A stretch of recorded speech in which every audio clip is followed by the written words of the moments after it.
You are now listening to Hint of Lemon.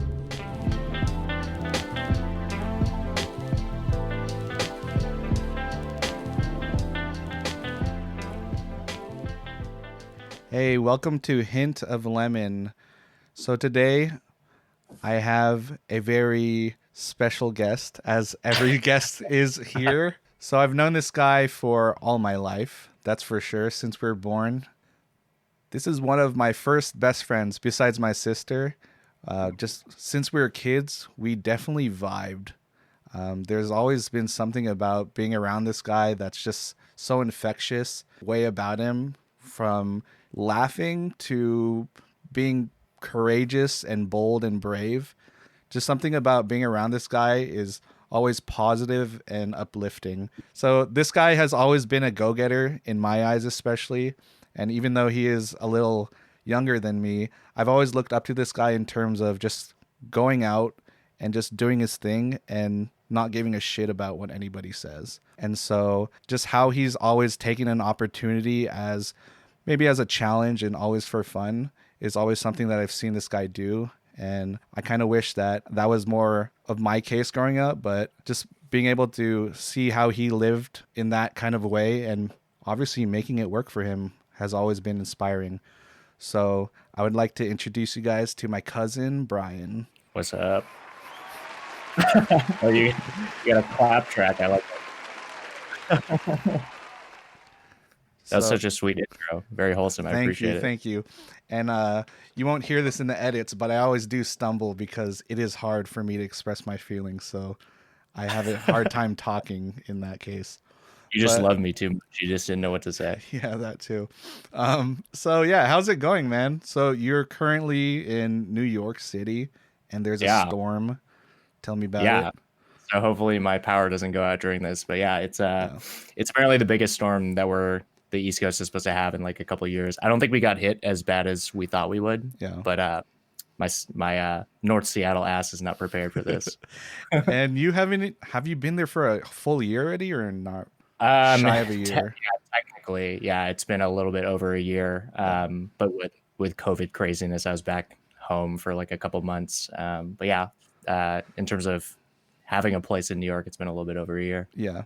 So with COVID and this crazy winter weather that you've probably never experienced, especially being born here in Seattle, how are you dealing with all this? Because I feel like that's just so many parts of life that you need to take a consideration of. It's definitely different. I mean, you might have seen my IG story. I don't even own winter boots, so yeah. I haven't stepped outside in like 48 hours. So funny story. This guy has just been posting nonstop, for 2 days already. Not to throw shade, but this guy is really trying to get a pair of boots, but he's trying to be prepared too. So I get it. If anybody's got Rex, send them Mark's way. Yeah. What's the verdict though? What are you choosing? I know Tim's is the number one thing in my book. I don't know if you're going for that though. I don't know. I still have to do some research. There's too many options and they're pretty expensive. So I want to make a sound investment. That's my frugal Asian side coming out. I guess so. You gotta fit the New York roll though. I know, but I don't know if I'm hard enough to wear Tim's. You know, I might have to stick with the Bloodstones. Yeah, you'll get your street cred. You're fine. Yeah, exactly. So yeah, let's just go straight into it. So, earliest memories. Do you want me to start or you? I'm curious. Of like us or like all the way back to the 90s. Dude, what's your first memory or maybe funny memory? Let's just start with that. I don't know if you were in the car, but I remember that you had the old Volvo and we got like rear-ended. And were you in that car? Maybe you weren't. No, I'm probably just associating you with it because it was your parents' car. But yeah, outside of that, it was just us playing in the cul-de-sac, like Oliver, my brother, Mikey, our other cousin. We were not very nice to each other. Like all of us. we were pretty nasty. Pretty rough, yeah. But it's all love, you know. My earliest memories, I mean, not a specific moment, but I can be confident and say that we were definitely the best set of Power Rangers. I myself 100%. was the Black Ranger. Brian, you were blue. Oliver was red. He was the oldest out of all of us. And then Mikey, he got yellow. Yeah, he got yellow. He's a guy. He may never hear this, but Mikey got yellow, and then Tommy came and he just kind of took that, and that was his decision, not anybody else's. So just clarifying. No, yeah, but outside of that, I just remember basketball. Like that was kind of our thing growing up. I played on your guys' youth team through your school. Yeah, and we were living our best and one mixtape dreams. See, that's what I was planning on talking about too. When we would go back to our childhood, Brian and I were very big and one fans. Anything basketball related, like we gravitated towards that. So like and one, not only the mixtapes, but also and one the game. NBA Street was huge growing up. I remember we got into the craze of wearing fucking baller bands. Baller bands were the thing back then, by the way. Baller bands. We always wore sweatbands on our arm just casually with a fucking polo at times. I remember that. It was sweatbands and the headband, yeah. Oh, you definitely rock the headband more. Yeah. So there's a lot of embarrassing stuff like that we kind of went through. Obviously, it's a phase, but I'm proud of that shit. I don't know about you. Oh, I love that. Yeah, I had like every pair of T-Max known to man, and T-Max. Ooh, T-Max was huge. I remember because one of our titas, she would always just buy us random shit, but she would always buy us. I think she bought my first pair of T-Max, like the black and the purple trimmings. And then I know she bought us both Evolution balls, which I still have, by the way. Like those, that was the technology where you can unscrew the pump in the ball and it had its own. Oh, yeah. Yeah. The built-in pump, yeah. The built-in pump. Like that's one of my fondest memories back, especially when we would vibe back then. But how would you say we're both similar and alike? Because I feel like back then, obviously basketball, but around that era, would you say? When we were kids? Yeah. Yeah, I mean, I think that we were both pretty sociable. We were both kind of class clown types. For sure, yeah. So I think at the family gatherings, we were kind of like the ones who were kind of joking. Yeah. And, playing pranks, whatnot. I felt like you were a little bit more reserved than I was. Like you kind of played the straight man. Yeah. And I was kind of like the sprightly, annoying little pixie. I wouldn't say annoying. You're definitely more outgoing. I feel like at some point, like I was definitely Brian's hype man because he'd be running around and be like, hell yeah, hell yeah. Well, you also grew a lot faster than the majority of our cousins. Yeah, so I was the biggest kid out of everybody, that's for sure. Still am. But yeah, kind of going into how we are now, we can just talk about it briefly. How do you think our dynamic has changed our relationship as cousins? Well, we're definitely not balling anymore. I mean, I think my asthma caught up with me. So. No, me too. My back hurts now, but yeah, exactly. We're old. No, I think we always tend to have really good, deep conversations about just like, whether it's self-improvement or, just deep emotional talks. And I appreciate your emotional vulnerability and your ability to kind of like articulate your feelings. I've always found that to be like a very admirable trait. So appreciate that. No, it's funny because I don't know if you recall, but even when we were kids, I do remember, I don't know what clicked. I mean, depression is kind of big in my life. I don't mean to say that. I kind of mean that in a joking way, but obviously, it does suck sometimes. But I do remember confiding in you a lot as kids because at times I remember like having issues at school and whatnot. And when I would hang out with cousins, like you would definitely be the first person that I felt comfortable to mention that to. And maybe our conversations weren't super deep. It'd be like, oh, this guy said this about me, or this girl, doesn't like me this way. But I think just being able to have that at an early age with a cousin that I can relate with, and we definitely had deep enough talks where that helped me get through a lot of things as, preteen, pre-middle school times that we would hang out a lot. And so I feel like that's kind of where I think our relationship stems from. And, it's always been kind of like, I know even though we don't see each other, especially nowadays as much, catching up with you is always refreshing because it's like, I still remember you as, that kind of cousin that I can always relate to and lean on in a way. So that's kind of how I see our dynamic, which is awesome because obviously that changes, especially during this pandemic, but growing into our 30s and whatnot, I know that's something that's very valuable to me. Yeah, same. I'll throw that back at you. I think it helped that we even though we grew up close, we were obviously living very different lives. You Yeah. were going to like a different school district and stuff. Yeah. And so to have someone who we trusted, who, we confide in, but, like was completely removed from sort of our day-to-day life, I think Right. was helpful because they could kind of provide a perspective that was like removed from everything that was, happening on the daily basis. So. Right. So kind of going back to that era, how would you describe yourself as a kid? Oh, Just very broad question, but yeah. What was your take? I'm curious from your point of view. I mean, I think looking back on it, and I have a notoriously bad memory, but I think like the things that stick out are that I was kind of a class clown. Like I was always kind of joking around. I felt like I was pretty precocious. Like I was good academically. Parents obviously had a big part in, the academic rigor as Right. with most children of Asian immigrants. That's Of course. But yeah, I think that's generally how I describe myself. Like I was very social, outgoing. Like I loved people, and yeah, I was kind of like a studious-ish person throughout most of elementary school, middle. Kind of fell off in high school, but Yeah. you know. And how do you think did you feel like you had any hopes or dreams at that time, at that age? Because, personally, I didn't. I'm just curious, like, what was your thought process back then? Because a side note, I remember you were very big on just comedy and just being a fan. Obviously, we always start as being a fan, but I feel like it's interesting to see as we got older, you definitely gravitated towards comedy. For sure. Because I do remember you performed in a small comedy club or just casually, just to try something new. I remember that. And that definitely happened. So things like that, like I'm curious if, obviously maybe not a career in comedy, but what were your hopes and dreams at that time? Because I feel like there was at least something that you gravitated towards. Because you love people. You mentioned that. Yeah. So I think that's what drew me to comedy, is that it allowed me to connect with people in that way. And I liked feeling like I could impact somebody positively through comedy, which is why I post these dumb IG stories all the time. Yeah. We get a kick out of it. Don't worry. Yeah. But yeah, I don't know if I was thinking about it from a career standpoint. I just knew that I was getting a lot of validation because of it, and it was something that I naturally liked. So it was just one of those things that sort of growing up, it brought me joy. Sure. I explored it a little bit more, like you said, like I did exactly 2 open mics back in Seattle. They were both like college days. Yeah.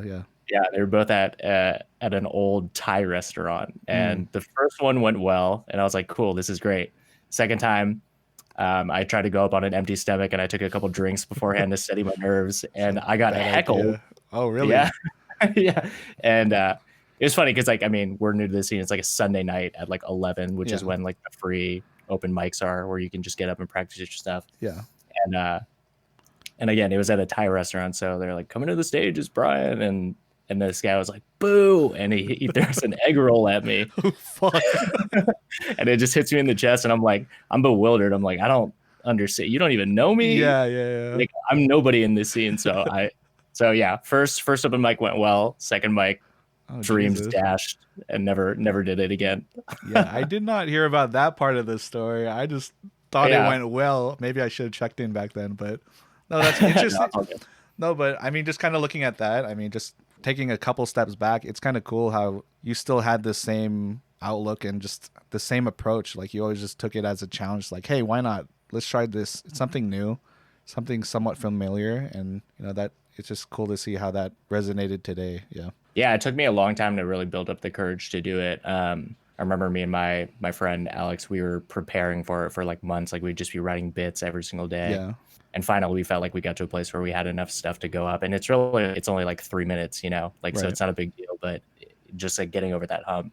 And it was cool. I after the first time, I was like, it was like a high, it was something that I had never really experienced before. So yeah, that's kind of why I moved out to New York a little bit. Like I wanted to pursue like improv and whatnot. But unfortunately with COVID, like literally some of these improv places are being closed down for like institutional places. Yeah. So it's pretty unfortunate, but we'll survive. Yeah. They'll come back. And that's what a podcast can be used for, everybody. Yeah, exactly. Who knows? You guys can hear my shitty dick jokes. Hey, somebody who's down to hear it. I'll be your first listener. You got that. Kind of going back to your childhood. I mean, just to be completely transparent, after high school or after middle school, I do remember us not being as close. just kind of giving my backstory on that. I do remember that kind of took a big toll on me personally because I think that's where I grew the most as a person, because middle school comes with a lot of challenges, and then that leads to high school, and then obviously to college, which is kind of where we started reconnecting, I guess you can say. Maybe it's different in your head. Kind of going back to that, like, how did you grow as a person? Because I do remember missing that part of your life, and we don't need to get. I know there is some family issues going there. We don't need to get into that, but I'm just curious. I'm happy. Like I can get it. Like I've been reflecting on this a lot. And I don't really. Again, I think a lot of my memory being foggy, I think potentially might be like a coping mechanism. Just like not remembering some of the more like traumatic things. But Sure. Definitely like a turning point for me in high school was my junior year because my mom got diagnosed with breast cancer. Right. And I hadn't really thought about it for a long time, like how that kind of impacted me, because I think I just sort of brushed it aside and kind of just kept it pushing. Sure. But yeah, I was definitely a lot more depressed around that time than I think I was giving myself credit for. Because it was hard for me to see how negatively I was being impacted, because I still had like good friends in high school. Like I was president of my high school, all these things. Like I had like a good, like on the outside, I looked like I was doing fine, but as is generally the case, people are always fighting that kind of hidden battle. You don't really know exactly what they're going through.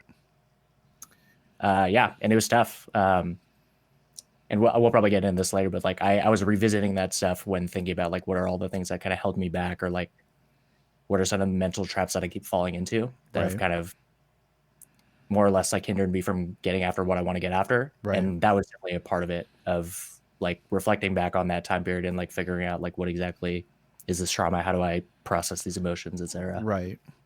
And I do remember hearing about that. And obviously it is hard because, that is a family member, and, you don't ever hope that on anybody. Yeah. And I mean, again, I'm not going to get into the family drama or whatever you want to call it, but it was hard because seeing that from a distance, because it's like, we do want to reach out and whatnot. And I think it was also so complicated because at the time, like I was in middle school and high school, and I guess middle school is kind of where it started, because it's like we wanted to reach out, or I wanted to, but I knew that as a kid, it's like, what the hell, me wanting to hang out with my cousins didn't make everything better with the grown-ups who were fighting, whatever. Yeah. And then obviously in high school, when we did hear about that, it's like, I think it was so distant to the point where it's like, I didn't even know how to reconnect with you guys, because we were completely different people by then, I would say. Definitely. Because, we were all dealing with our own shit. Like, that's where life really hits you. This life just happened to hit both of us, I feel like. Because it's like... I don't, like you said, without getting into specifics, but I mean, we definitely were subjected to, like kind of like the drama of things that were kind of quote unquote above our pay grade, like it's people who are having a conflict that like we weren't necessarily privy to all of the details, and trying to navigate that as like, we just want to play basketball. We just want to hang out. And that was even before, like my mom getting diagnosed and all of that stuff. So it's like we were kind of navigating this space where no one's really giving us guidance. All we know is that we kind of want to like be there for each other. Right. There's no backstory at all, which is, I think that hurt me the most. I mean, I think I was a pretty sensitive person to the point where it's like, I know my feelings and I'm not afraid to let people know, especially if I care. I don't know why, but a distinct memory that I had was that, like, in the thick of that family drama, I remember my dad was like, "What do you want for your birthday?" And I mean, in a joking way, but also something that also resonated with how I felt at the time, was that I remember I said, like, I want my family to make amends. And I don't know, like, I didn't think much of that, but I remember like my dad brought it up, overheard him talking about it as he was talking with our other family members, like our titos and titas. And I was like, fuck, maybe that was kind of good that he mentioned that too, because it was on everybody's mind at the time. And obviously that affected, our relationship and my relationship with your two siblings as well. And so, no, that's just a backstory. I mean, obviously we've never talked about this before. Yeah. So, yeah. Yeah, no, that's nuts. I mean, the fact that you had that kind of emotional capacity to like say something. I mean, to me, I think that's profound. And I think, again, kind of kind of going back to this trope in our lives of being the kids of Asian immigrants, and like, right. especially from a culture where they're not as emotionally, how would you say, like effusive, Yeah. you know, as emotionally like communicative. Yeah. You having to be that voice of reason in that moment, which is really know? fucking weird. To Like, be I'm honest. just a child. Like, I have no idea what I'm doing, but Right. it doesn't feel right. Yeah. Right. But we are dealing. Our family is known for dealing with a lot of. I feel like there's a lot of emotional trauma there somehow, but you know. Oh, 100%. Every family has its quirks. Let's just say that. Yeah. Yeah. We don't blame them, right. but it is good to acknowledge that these things happen so that we can move on from them. Right. So yeah. So going back to your mom, I mean, that was tragic. You know, just hearing from our point of view, because. So I guess. Kind of diving into that, like, how did you deal with that? Because I do remember seeing pictures of you at that time, and I was like, holy shit, this guy got hella long hair. And obviously, like, I did hear about you being the president of your school, which was fucking awesome. Like, I wish I could have celebrated without you. And hearing that, like, I'm gonna be honest, like, I thought you guys were good. Like, I thought you were good, especially, like, you know, mentally, I mean, if you asked me, thriving. I thought that was good. Yeah.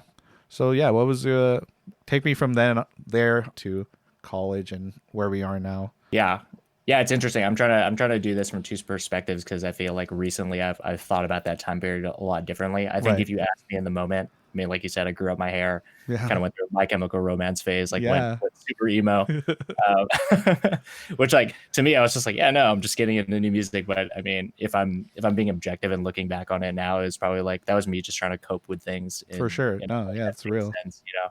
Again, I, like, growing up, I feel like I was pretty studious. Like, I was pretty academically inclined around that time. And junior year is like when you start like applying for colleges and all of this stuff. And now I started failing classes, like AP classes and stuff. So I remember I had to take a makeup class for U.S. history at like a local community college, because I failed out of it my junior year.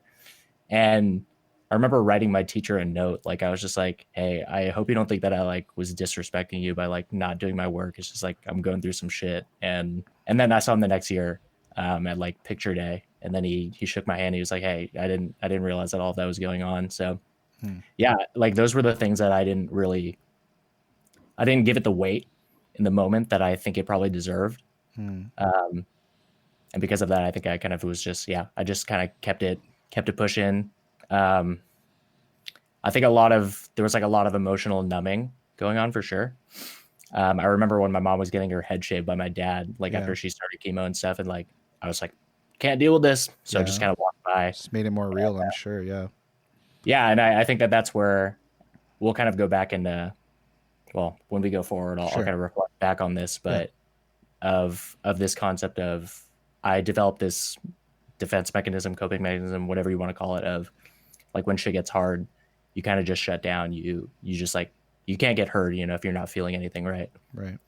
And that was like super adaptive. I think it helped and it served me well, because I could continue on with my life, but you know, it has its drawbacks. And I think that once we kind of get to more recent events, I think that's where it sort of came to a head. But yeah. So without this kind of, I'm going to reflect it more back on you, but this made you realize a lot about yourself. And do you feel like you would be as, so obviously that was just a really hard time, because like you mentioned earlier, you were numb to the point where that kind of benefited you. Would you say that's benefited you a lot today, or do you feel like you're kind of going back to that experience and how you dealt with that? Like, feel like in a way you would deal with that differently, considering that we've gone through a lot of life and experiences, but maybe it is similar. So what's kind of like your take? Do you feel like that dealing that way at the time has benefited you today? Like, do you have the same way of going about things, is what I'm kind of getting at. Yeah. So to answer the second part of that, do I go about it the same way? I would say no. I was very aware of like the drawbacks of that. Like there's a reason why you develop these patterns of behavior. Like I said, they're adaptive. They make sense until they don't. You know, they're adaptive until they become maladaptive. And so to answer the first part, yeah, I would say like it did benefit me in that I was, you know, able to continue on with my life more or less. You know, it didn't have any catastrophic effects, but like obviously there there were a lot of drawbacks. There were a lot of course. like cons to that. Of course. To that strategy. You know, I couldn't be there for my mom in the way that I wanted to be, and of course, that's going to be something that I'm going to regret, or do regret. How I kind of deal with it differently now, because I've been trying to lean into this, like, numbing yourself from any sort of emotion is not necessarily the healthiest way to go about things, because then you can't process those things that happen. And yeah, I think because I didn't process it in the healthiest way back then, I kind of like held on to that weight, and it sort of it manifests later on, or it kind of rears its head later on in your life, until you can kind of wrap your head around like what exactly was going on, you know, how to develop better strategies, more optimized strategies for dealing with those things. So yeah. But I do have to give you a lot of respect, and, you know, the fact that you're able to handle that, whatever age you are. It's just hard to see, again, any loved one deal with that firsthand, especially. Like, I'm not even going to say that I can say that I've felt the same way. You know what I mean? Like, totally, that's definitely part of. Would not recommend. Right, and you know, it's definitely just eye-opening just to see how, like, I don't know if you would say you had the strength to do that, but it's like I can only imagine that at a certain point you just kind of had to do what you had to do, and that was just kind of your gut feeling, and you just kind of rolled with it. It sounds like, would you say? Yeah, I wouldn't give it as much of a positive tilt. Right, just because, right, and I'm also not trying to downplay it or anything. Yeah, you know what I mean, but. Well, I meant specifically in terms of like how I was acting. Like I think in a lot of ways I was acting very selfishly, and I don't try and judge myself for that. Like, no, you shouldn't. I was also a high school kid, you know. Right. Yeah, I think part of getting over that and really processing it fully was to understand that I was acting selfishly. I was being, you know, I was doing things that like didn't feel to whatever moral compass I have internally. And that's okay, you know, like accepting that part of it, and being like, yeah, you acted selfishly, but you're not like a selfish person, was like a big revelation for me. Yeah. So kind of fast forwarding from high school, we did reconnect because we both graduated with psych degrees. You had a BS, I had a BA, whatever. But we did have that psychology background. So I think it's just funny because obviously you mentioned that you love people and learning about people. If I'm honest, I thought I hated people, but I do love learning about how people think and kind of just their way of thinking. And, you know, I think that's what I gravitated towards, especially for my major. Obviously, we had different aspirations for what we wanted to do with that degree. One conversation I do want to bring up, though, is I remember out of college, so you can talk about this, but on my end, I do remember working in I'm not going to say where, but I worked in mental health. So I worked in a psychiatric unit, an inpatient unit, and I worked with kids ranging from ages 6 to 18. And I do remember that was a big part of graduating college because into the workforce. But as a person, I remember being challenged so many times because that job was obviously very hard because I was helping kids with different disabilities and mental health issues where it challenged me to deal with that when obviously I was also dealing with the anxieties of what will my life look like from here on out, and if this is the right job for me. And I remember a conversation I had with Brian, which I think really helped set that tone, was because Brian graduated and then happened to move to California to take a job, which was very, very random. I mean, again, you can talk on that. But I remember we had a conversation where we were both entering the workforce and we just had the realest conversation in our uncle's room, just kind of, one, catching up on life because, you know, we didn't really have that time to recap a lot of what we did miss in our earlier days.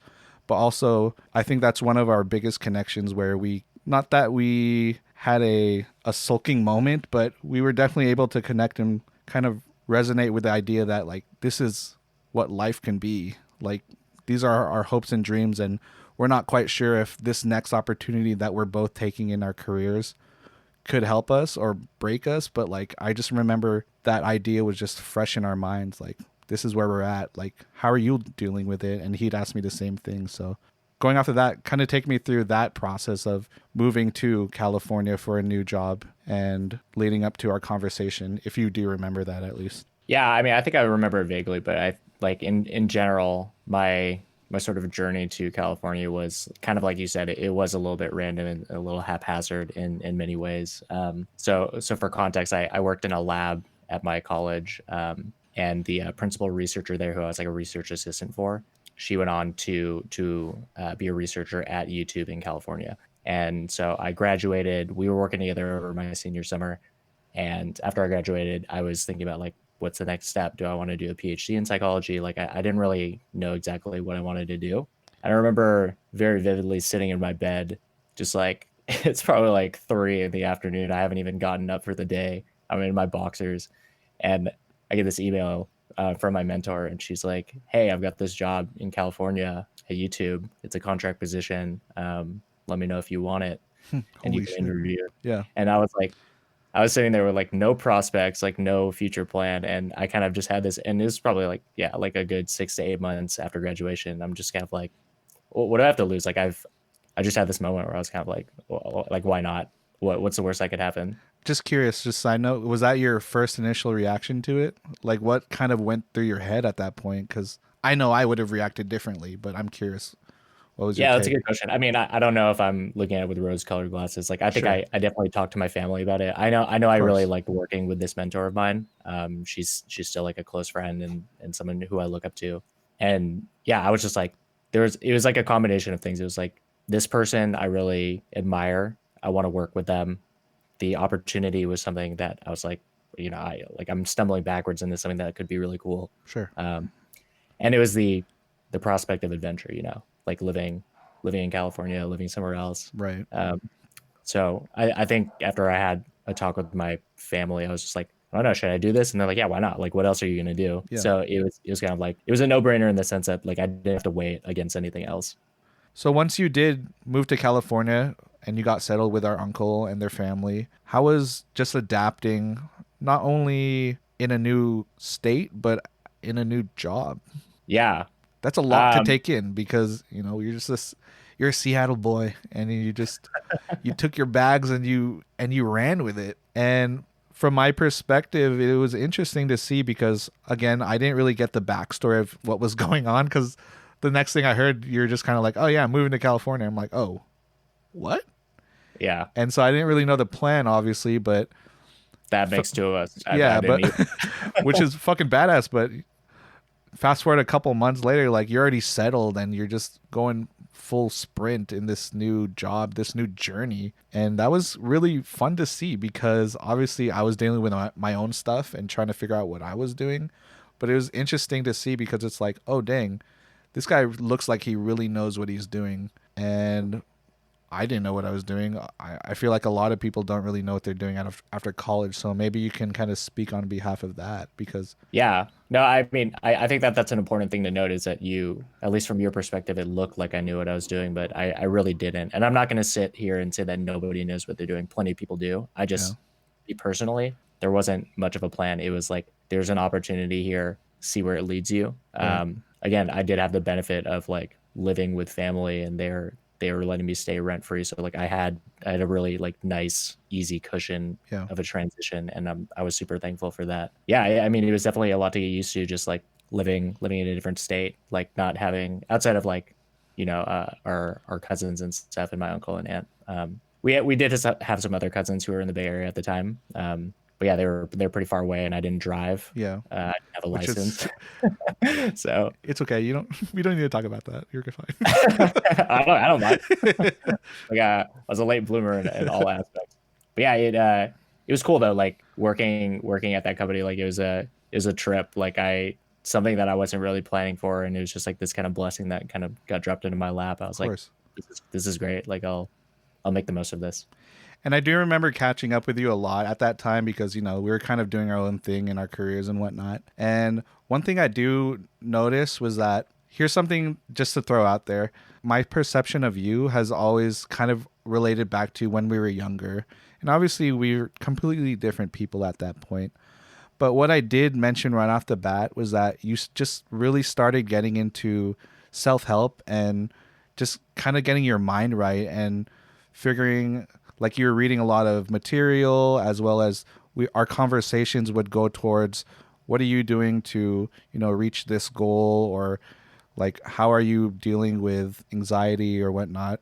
So kind of wrapping that question up, what inspired you to kind of take that take on your life? Like what inspired you to think that way, or like what was the shift? Those things weren't really coming up just because. Yeah, it's funny. I hear the word inspired, and I think more of just like what propelled me to do, or what's a catalyst, because it wasn't like a spark of inspiration. I think it was more so like I'm going through some shit and I don't know how to handle it. So like, Yeah. I feel like I'm a pretty analytically minded person. So when I don't know the answer to something, I kind of try and deconstruct the problem like Sure. piece by piece until I can kind of like get some semblance of control over it. And whether it's my job or life transitions, et cetera, my mom getting sick, like all these things, I think it always provided an impetus to, seek out those things, because it's like something something's not right kind of at a core level and you're not really feeling yourself. Right.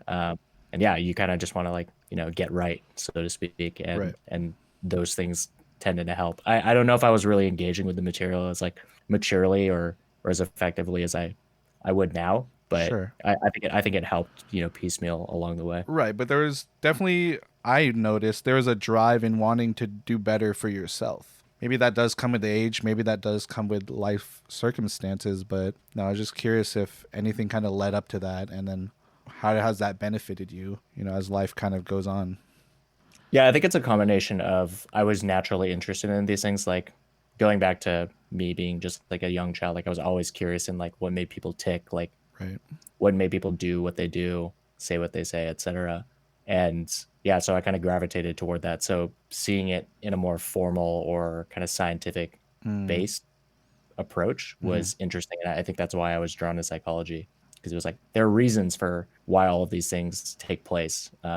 If you sort of understand how these mechanisms of the mind Right. sort of work. But yeah, I can't say if it was like just one particular thing. I think it was just like a general interest plus catalyzing event XYZ. So fast forwarded to now. So how have you kind of applied that to your life? It's definitely come in handy a lot more recently. So yeah, my chapter in the Bay Area lasted about 4-ish years. I stayed on the same team, but switched offices to our New York location. And there were periods of time throughout that where like it was great. I was loving it. Toward the end, I was very much.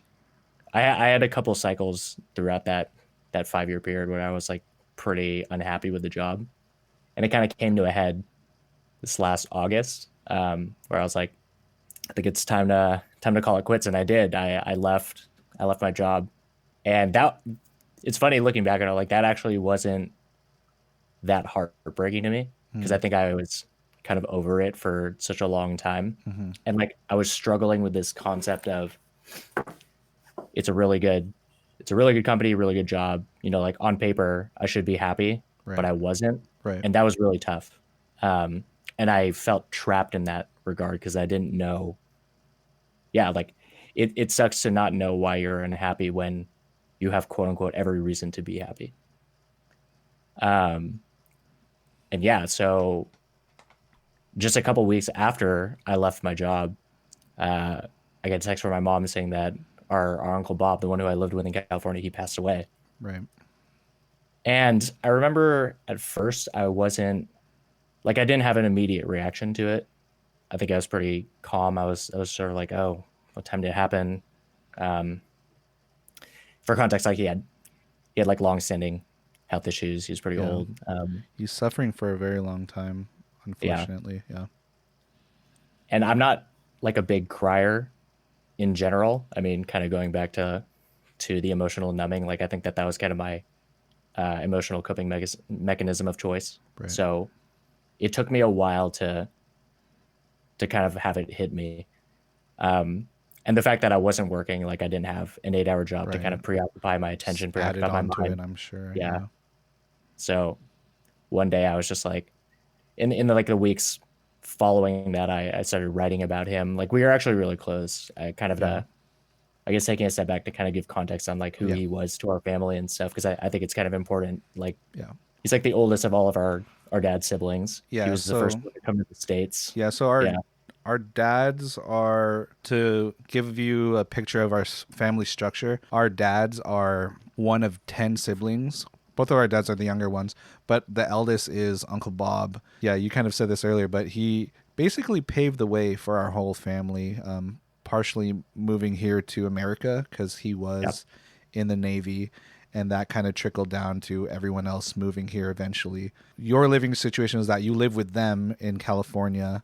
You saw them every day, but you also saw firsthand the process of him getting weaker, which was, I guess it didn't really hit us as hard, if I'm honest, because we are in Seattle, and so Yep. my relationship obviously is not as profound and great compared to the firsthand experience that you've had with him and the memories that you've had with him. So Yeah, I'm happy to speak on that too, because that's kind of what I started reflecting on in this period. Because again, like I had to sit with all of that stuff. I didn't really have anything else sort of distracting me on the day to day. right, And yeah, like you said, like in a not so abstract way, kind of the history of our family, at least our dad's side in the right, States, is because of our Uncle Bob. So right. in that way, this might sound melodramatic, but like I feel Oh, like I feel like I personally owe him my life. Like I my feel the dad same way. would not, Yeah, yeah, my dad would not have been in the States if he didn't make money, send it back to the Philippines, petition our Lolo and Lola, right. etc. And so yeah, in that abstract way, I feel like I owe him a lot. And then also in a very non-abstract way, in a very practical way, like he and my aunt let me live with them rent free. Yeah. They welcomed me in their home, like like absolutely no obligation to do so. So he showed up for me in that way. So yeah, in the weeks following him passing, I just started writing about a lot about him. Oh yeah. Also, just I really love how you said that, because just a side note, just to pay respect to Uncle Bob, is that just kind of really resonates with who he was ultimately as a person. He's just Yeah. one of the most inspirational role models that we can all look up to, not only us as kids, but our parents and their cousins and whatever. He was a role model to all of us, and that just speaks to how he was always open to helping anybody out, even if it was just one of his nephews that happened to, their path crossed with yours. And I think it was just really touching to see that you were able to be part of their life, especially near the end of his life. Like, I'm sure that was huge for him. Yeah, like I remember, I don't know exactly where it was, but I saw him. It might have been or at this wedding, but I saw him at a family gathering of sorts, and this was when I was considering moving out for the job. Yeah. And I was with him and my dad, and they were just kind of joking around. They're like, "Yeah, you should live with your Uncle Bob," and I was just like, "Yeah, why not?" And he was like, "Yeah, you should." And Yeah. then Yeah. and it just happened. So Yeah. it was really that Hey, quick. Like, that's crazy. so yeah, I felt like we had a pretty special bond in the sense of like, he had two daughters, Yeah. they're our cousins, and it was kind of an empty nest when I got there. So Right. I felt like in a weird You way, I kind was of like fit their in. Yeah. adopted son. Yeah. Yeah. No, yeah, you definitely were. And yeah, I don't know, he was so smart. Like we'd always watch Jeopardy together, and Yeah. I remember him beating me, and like he beat me on like a Justin Bieber category. I was like, Oh, how do you damn. even know this? Like, what is this? So See, he's cultured too. That's what. yeah. So long story short, like Yeah.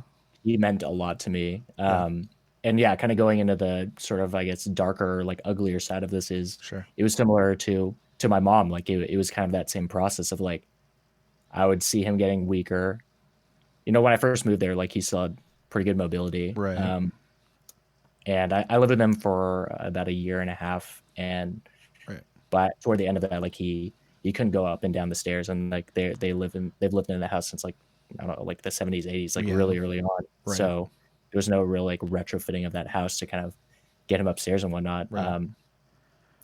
And yeah, I could see myself falling into that same pattern of sort of emotionally numbing, Yeah. to like Because you've to seen not it. feel the You've seen exactly it before. not Yeah. feel the full weight of it all. Yeah.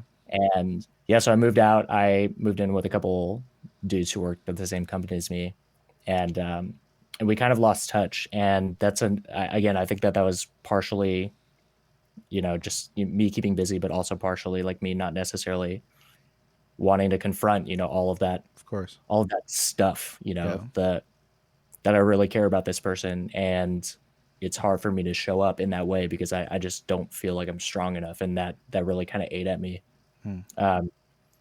So kind of fast forward to, I guess, a couple months ago when were in California for his funeral.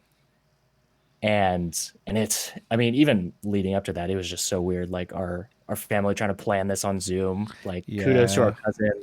Like they're having to plan a funeral in general, but in COVID times when you got to make all these tough decisions and there's 50 old Filipinos on Zoom and they don't know how to work it. Dealing with traditional Filipinos, like I can only speak on behalf of our race and our culture. They're just known to be stubborn, and then throw on a pandemic on top of that, and then family quirks did not make that easy at all. Definitely not. Yeah, and it all just kind of came to a head. Like I flew out from New York as a pallbearer in his service, and there was a moment at the wake where, and I'd been writing about him like prior to this, just like kind of like getting out my thoughts, like, you know, writing about us watching Jeopardy, us talking about the family history and stuff.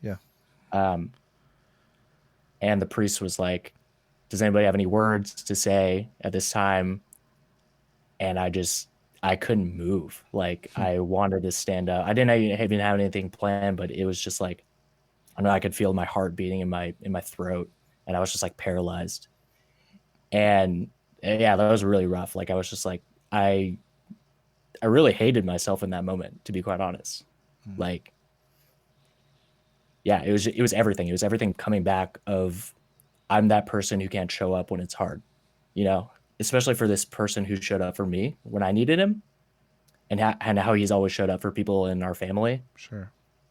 It was really hard to reconcile that with myself of like, I'm not that person. And I don't know if I ever will be. So yeah, after that, I go back to Seattle. I'm there for like a month. I'm in a bad spot. Like I'm not currently working. So again, I don't have anything to really preoccupy me during the day. Yeah. Just crushing DoorDash meals just every single day. Yeah. But you know, like as dark and sad as that sounds, like I think this chapter at least has a light at the end of the tunnel. Like I just stumbled across this like psychiatry podcast of like this Harvard trained addiction specialist. And he just talks about like emotional process in general, you know, like how do these things function? Like how does anxiety function? How does depression function? How do we process our emotions in a way that allows us to kind of like move through this life unencumbered, etc. And like it became a blessing in disguise because I didn't have a 9-to-5 job. I just like leaned into this stuff super heavily. Very heavily, yeah. What it seems like, yeah. Yeah. And so now I'm that annoying cousin who's texting you about like, yo, bro, like you got to get your life together. Like this is how we do it. This is how we beast mode through life. Yeah. But like it's just been so helpful to kind of really deep dive into this stuff and sort of like figure out, like shine a light on all those ugly things about myself that I wasn't able to either accept or either process. And I don't know, I feel like I've done a lot of healing in the last couple months. Like I feel like a completely different person.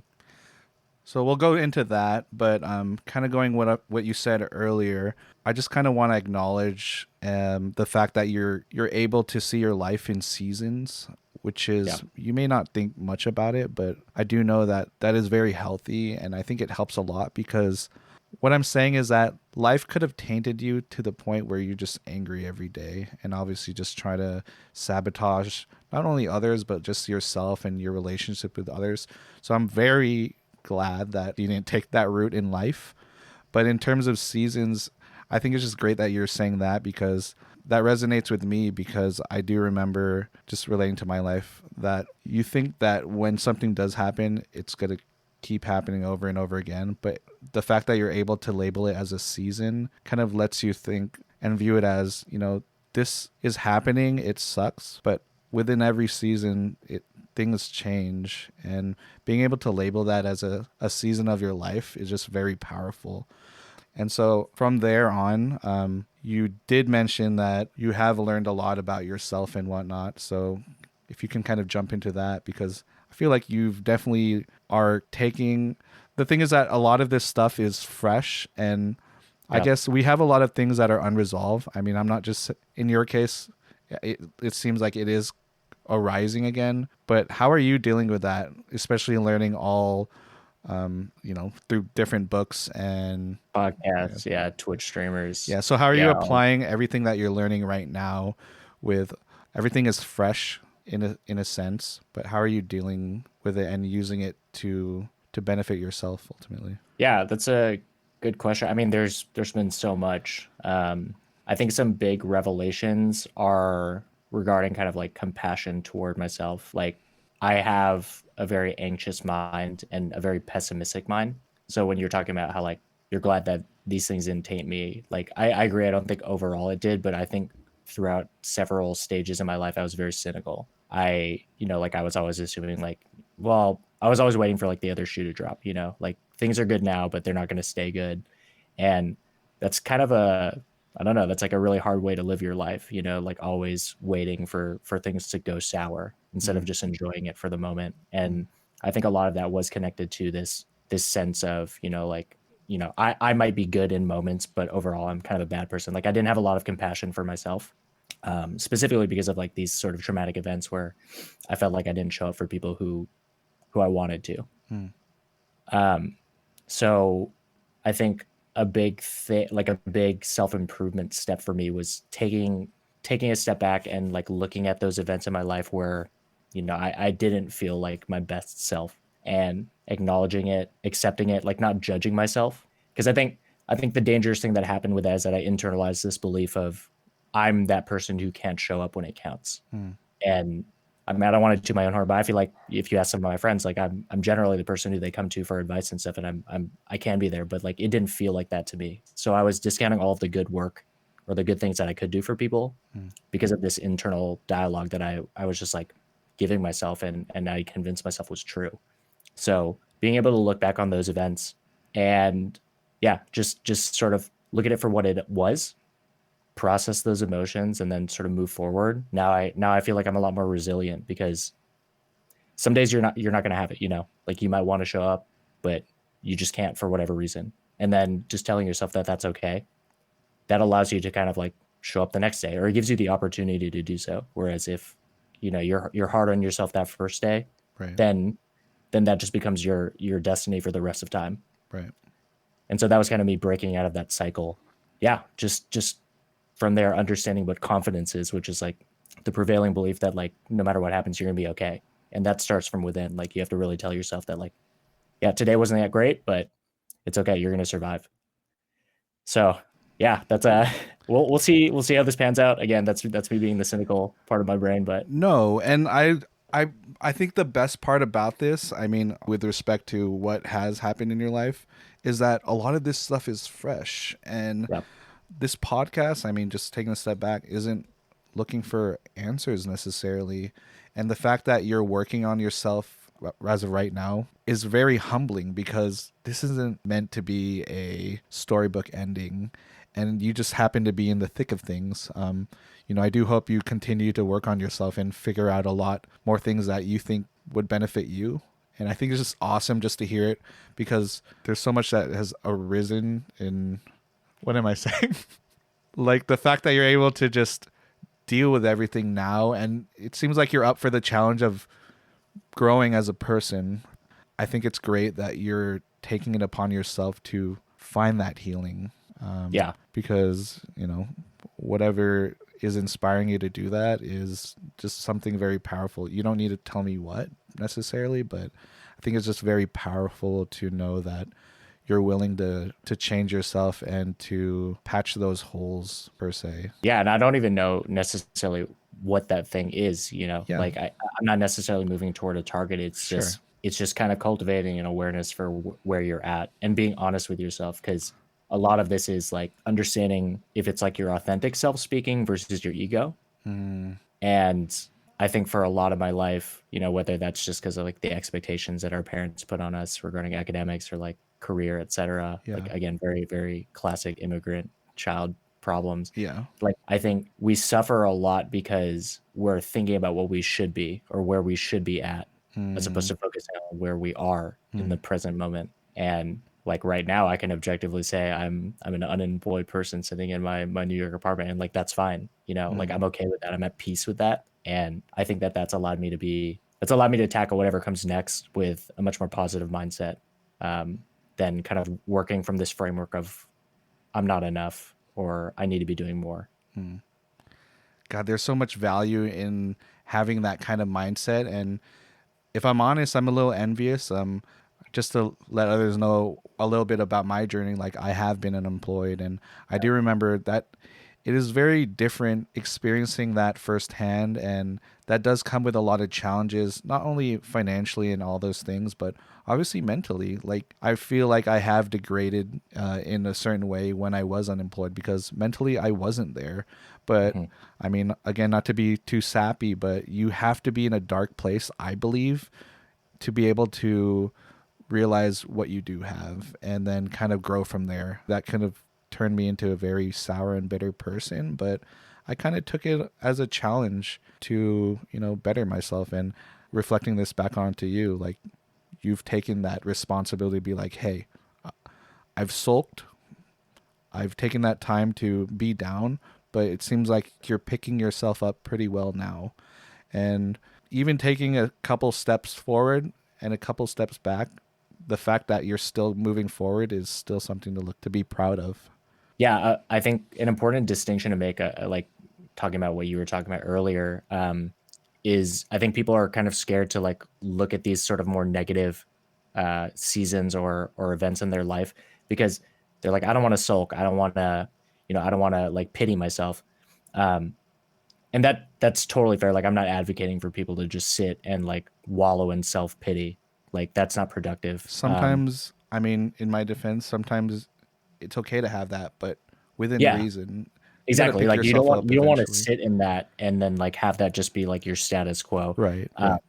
Because I think the important thing, like the only way that you're going to be able to get over those things is to kind of shine that light on it. Because another thing that I kind of learned from this podcast is the psychiatry podcast that I was watching is like, if you think about these things as like muscle knots, like these unprocessed emotions, like they kind of just sit there and you're sort of injured and they're affecting your ability to perform or like live your life.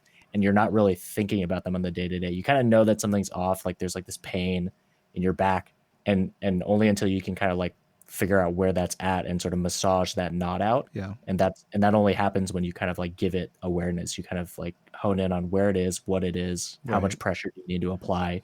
Let's get to the source. Yeah, exactly. And then, you massage yourself. Like I try and use these physical metaphors because I think it's like a lot more accessible. Like you wouldn't take a 3-month vacation because you had like a little like sore on your arm, like you rest up, you hydrate, you give it the attention that it needs, and then you kind of move on. Right. But you don't ignore it. You don't just start like doing like crazy bicep curls on your injured arm. Like you have to be honest with yourself about like where's hurting and how do you fix it. Right. So I just wanted to note that because I think that's an important it's an important distinction. No, for sure. And also going back to everything that you've learned so far, I'm sure you've kind of gained some habits or created new habits to help you become more productive, either mentally or physically, whatever. What are some specific habits or rituals that have brought success to your daily life today? Ooh, that's good. Let me think. Yeah, I don't know if, because when I think about habits, I think of like cultivating like a daily routine, but not necessarily. Have you tried anything? Well, that's the thing. When I thought about it harder, I would say that habits are more of like cultivating these trains of thought.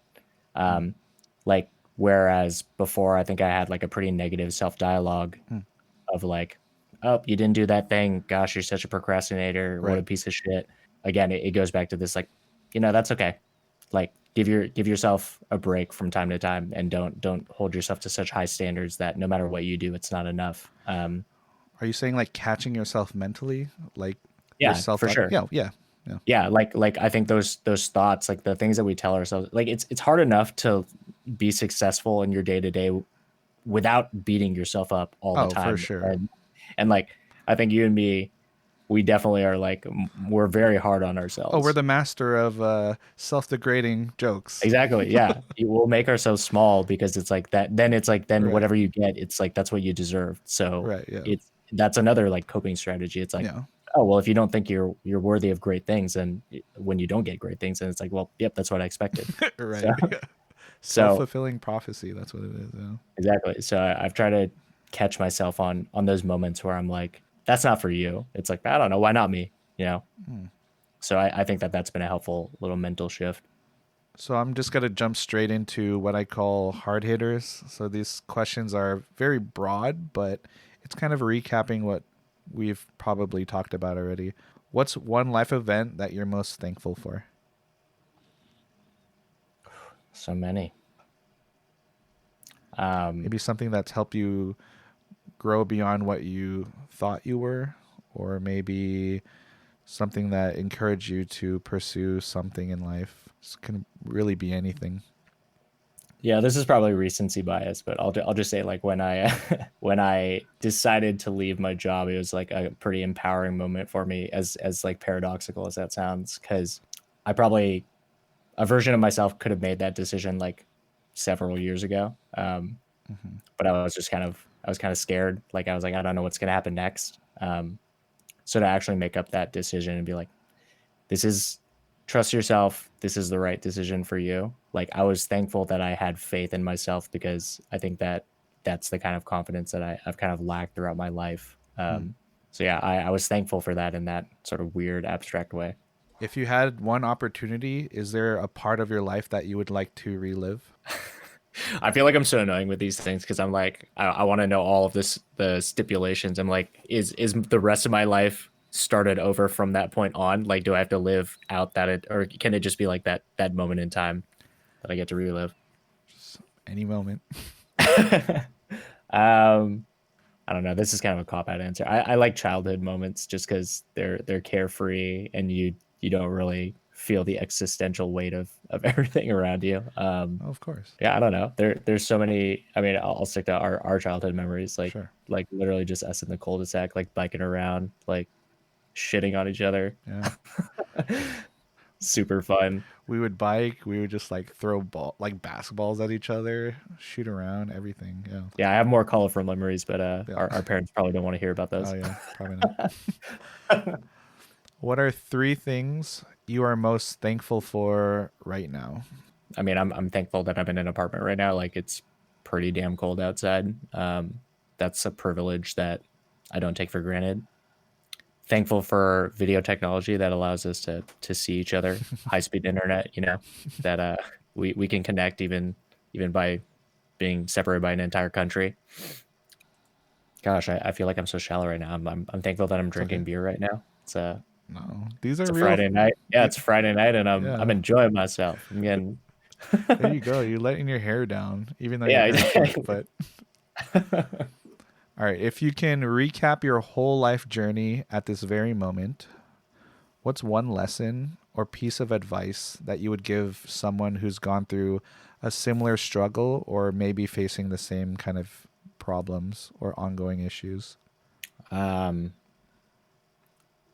Don't believe that you're in this alone, because I think even if you have a lot of people in your life, sometimes you very much feel like you're on this Everest of a struggle, or whatever's happening in your life, and you just feel like no one's with you.